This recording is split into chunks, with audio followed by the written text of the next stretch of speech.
Apathy, greed, corruption, fear, justice, and hope. All of these define Batman Beyond, and in this What If fanfiction, these will define the world of My Hero Academia. How's it going, guys? It's me, Crown Fiend, coming at you guys with another video for the first time in a very long time, and not without reason, trust me. It's just been, my life has, well, taken an unexpected turn, but I'm really excited for where it's going to lead me. As the reason why I have not been doing the monthly thing is because, well, I'm planning my own wedding. I'm about to be getting married in a few months, and that is affecting video uploads time. So anyways, I hope you guys will enjoy this What If Deku Was Batman redo. And I'm going to keep the old one up on the channel for a little bit, but I don't know how long I will. And of course, if you guys want to see more redos or just more MHA in general, then this video needs to really blow up. Because that's the only reason I will ever continue doing it. And yeah, so power's in your hands. If you want more MHA stuff, then, you know, show this video the proper support. And if not, well then, MHA is just going to be a fleeting thought that you might get one of every 6 months or so. But anyways, with that out of the way, let's go ahead and dive right on into this What If fanfiction. We begin this story with two people, Inko and Hisashi Midoriya, as they're expecting a child, their firstborn. The ultrasound reveals it to be a boy, and they settle on the name of Izuku Midoriya. Later that night, Inko would worry about how they're going to afford all these hospital bills. Hisashi would tell her not to worry about it, as he got a job offer from Derek Powers, the owner and CEO of Wayne Powers. Inko would show concern, saying, "Isn't that the company that Bruce Wayne, the insane criminal Batman, used to own?" Hisashi would tell Inko that Bruce Wayne is in Stonegate Prison in America. Derek Powers wants to open up a Japan branch and wants Hisashi's help on a special project. Inko would be skeptical, however. She'd finally give way, just telling Hisashi to be careful she doesn't trust Powers. Years would pass and Izuku would be born. His life would be fairly good on the surface, however, Inko would be mainly raising Izuku by herself. The day would come when Deku would have his quirk exam, and Hisashi promised to be there. Deku's dreams were to become a hero or a member of the newly formed JTO, also known as the Japan Terrorist Oppression Unit. However, once Deku was called into the doctor's office, and Hisashi didn't answer his phone, Inko was done with this, especially when Deku's dreams were crushed just a mere minutes later, whenever he was diagnosed as quirkless. Deku's whole world crashed down around him. He was in shock and didn't speak for the rest of the day. When Hisashi got home that night, he found Inko packing her and Deku's bags. "Inko, what's wrong? Where are you going? Why are you all packing your things?" Hisashi asked, confused. Inko would look at Hisashi with anger in her eyes, telling him that he's always busy with work, sometimes caring more about it than his family, including not being there for Izuku's big day today, which completely crushed him. Hisashi would tell her that once the project was done, Izuku wouldn't need a quirk anyway. Inko would press Hisashi for more information. However, all he would say is that he couldn't tell them about it. Inko and Deku would leave the house, leaving Hisashi alone in the empty house. The two would divorce from that moment forward. Deku would go back and forth between his parents. However, he'd have a strained relationship with his father. Deku would be bullied by Bakugo, and this would piss Deku off, who would attempt to fight off Bakugo only to end up beaten and bloodied. Hisashi would have Deku enroll in boxing classes, where he'd learn to kickbox from the Wildcat Gym. However, while there, Deku would learn that the JTO would be hunting down some pro heroes, that they were gaining more and more power over the heroes. However, it was slow moving. The JTO is just a bunch of thugs, led by a failure of a pro hero. Deku would say, grabbing his bags. "You got that right, kid. Now be careful heading home, and stay out of trouble," the coach would mutter. Deku would be about 13 years old. Once he headed home, he'd notice that Hisashi wasn't home again, so he just grabbed his things and went to his mother's. There he'd find Inko out cold on the table with bills scattered about. As he'd take a look and see that she was behind. Deku, seeing the amount, he'd go grab a jacket and a mask. He'd go from store to store shoplifting things that he could sell for money. With that being a success, he'd then go and do it more and more from there. He'd also start stealing money from people's houses until one night he was in a desperate need for money and saw an expensive car. He'd go steal it, driving off. However, there'd be a call put out and police officers would be chasing him down, and he'd end up wrecking the car, knocking himself out. Deku would then be arrested and taken into custody, where Hisashi and Inko would come to see him. Hisashi would be furious, demanding to know why. Deku would steal from people. The police officer would read off his crimes: shoplifting, burglary, and auto theft. Hisashi would demand for Deku to answer him, and all Deku would say is, "Why do you care? You're never around, always pawning me off on somebody else. Well, now I won't be your problem anymore." Inko would be asking if they knew how long the sentence would be.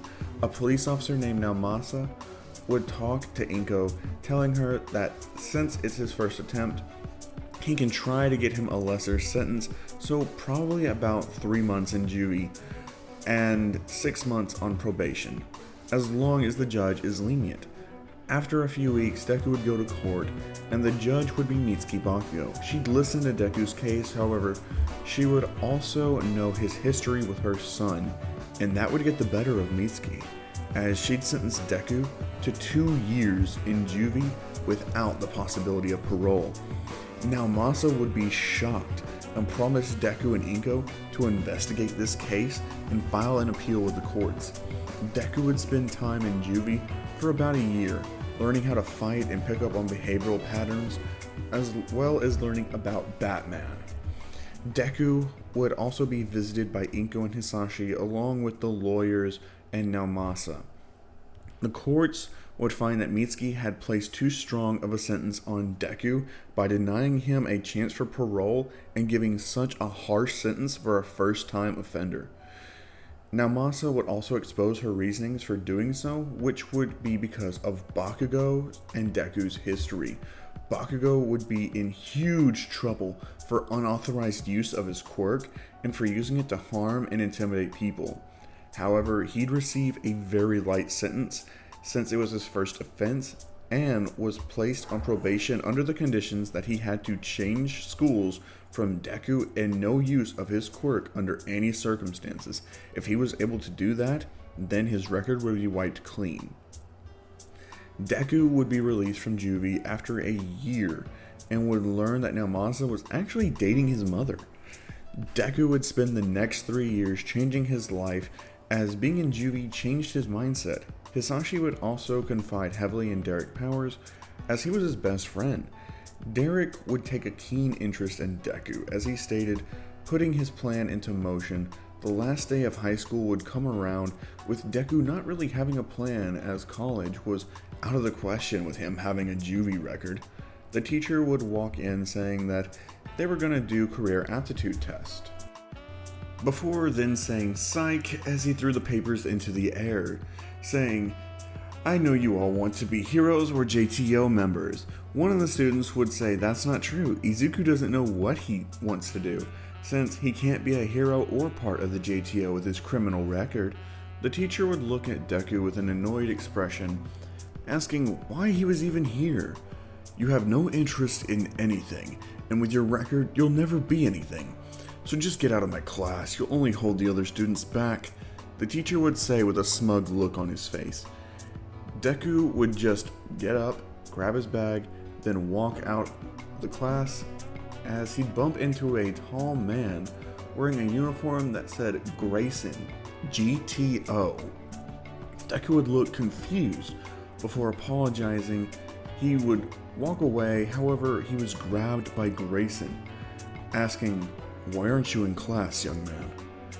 And only for Deku to reply with, "Teacher told me I got no future," and to get out of his class. Deku explained before walking off. Grayson would then walk into the teacher's class, noticing an empty desk, and was able to piece everything together. Later that night, Deku would be in his room at Hisashi's house on the computer looking up old articles on Batman.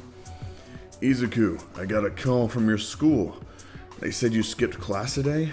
I'm gonna need an explanation," Hisashi would say, walking into Deku's room. Deku would attempt to explain himself to Hisashi, however, he wouldn't believe him, saying, "Izuku, you need to stop playing around and buckle down. You need to do something with your life, instead of just squandering it." Deku would look at Hisashi and say, "Yeah, 'cause I can be a big success, just like you." Hisashi would realize he hit a nerve before lowering his head as Deku would grab his bags and saying that he's out of there.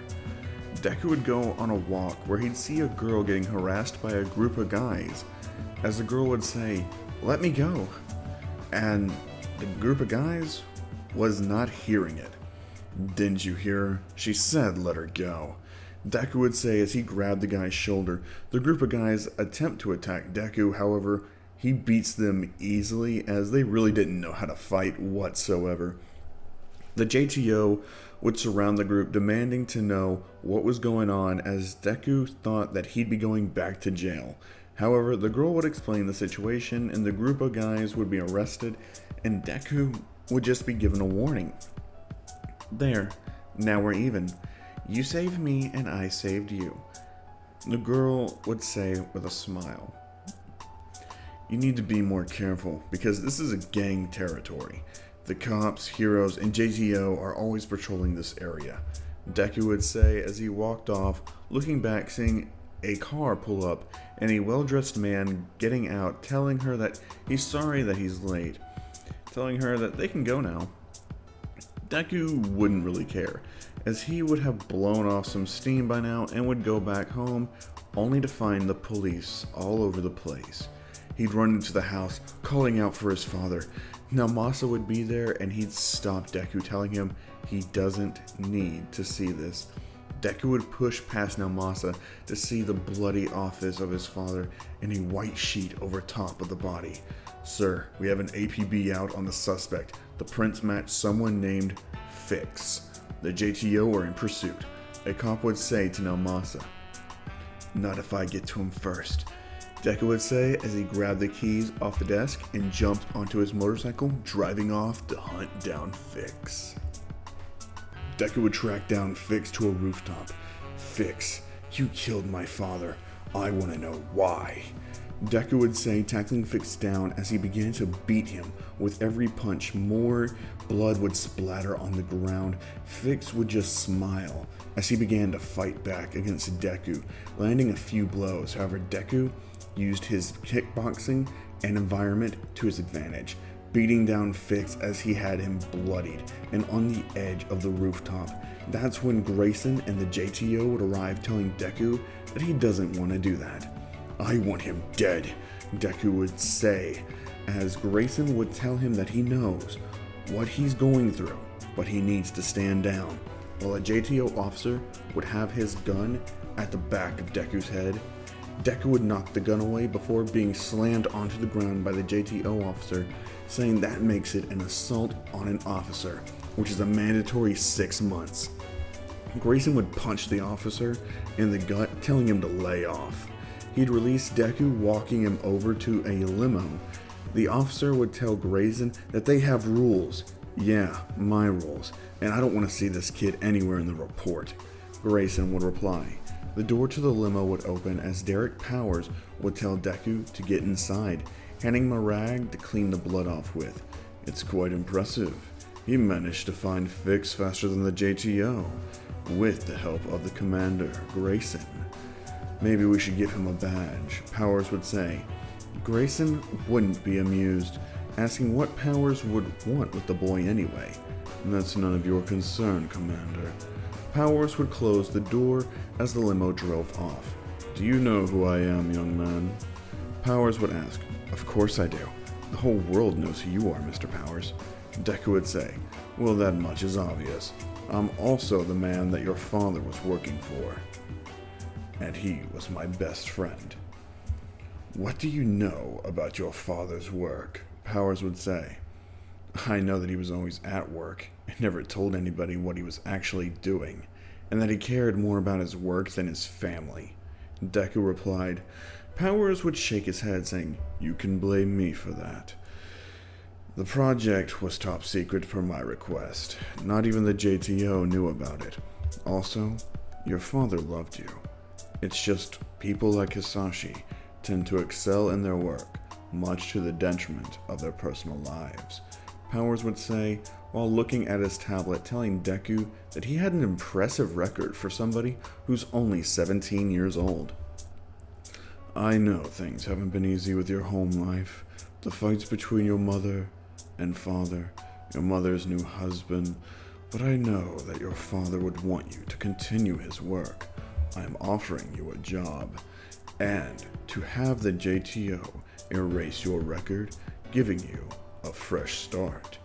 Deku would say. Deku would agree to his request. Good.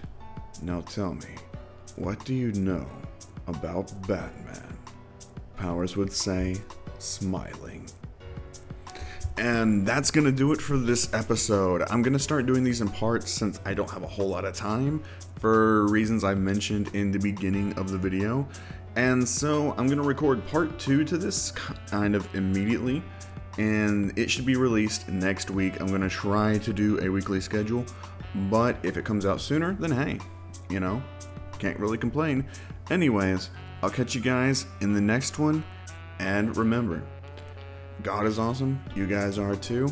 Shout out to XBook there for that one, and I'll see you guys in the next video. Peace.